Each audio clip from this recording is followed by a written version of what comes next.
Simba ഇന്ന് ഞങ്ങളിവിടെ വീട്ടിൽ ജസ്റ്റ് കപ്പ പറിക്കാൻ വേണ്ടി ഒന്ന് നോക്കാൻ പോയത് എത്ര കൊണ്ട് വലിപ്പമുണ്ടെന്ന് അറിയാനൊന്ന് ഞാനത് വലിച്ചു പറിക്കാതെ ഒന്ന് കൈ കൊണ്ട് വന്ന് നോക്കാൻ പോയതായിരുന്നു. മാറ്റി നോക്കാം. അപ്പം സിംബ വന്നിട്ട് സിംബ എന്നെ സഹായിക്കുകയാണ്. ഇടയിൽ കൂടെ വന്നിട്ട് അവനും അത് മണ്ണ് മാന്തിയിട്ട് എന്താ പറയുക, അവനവിടെ നിന്ന് ഹെൽപ്പ് ചെയ്യുന്നുണ്ട്. കുറച്ച് കണ്ട് നോക്കുമ്പോൾ ആൾ എന്തൊക്കെയായിരുന്നു എടുത്ത് പോയി തിന്നുന്നുണ്ട്. നോക്കുമ്പോൾ എന്താ ചെതിൽ പോയിട്ട് അവൻ ചെതിലിനൊക്കെ നോക്കി തിന്നണം അവനാൾ. ഞാൻ കണ്ടത് അടുത്തേക്ക് പോകുന്നുണ്ട്.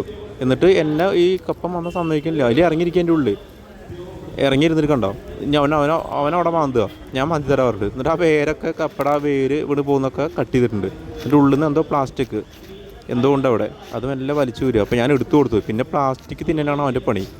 അങ്ങനെ വായൊക്കെ പിടിച്ച് തുറന്ന് വായുടെ ഉള്ളിൽ നിന്ന് കൈയിട്ടെടുത്ത് പ്ലാസ്റ്റിക്കിൻ്റെ ചെറിയൊരു കഷ്ണം എടുത്ത് കളഞ്ഞു. എന്നിട്ട് എന്നെ സമ്മതിക്കുന്നില്ല.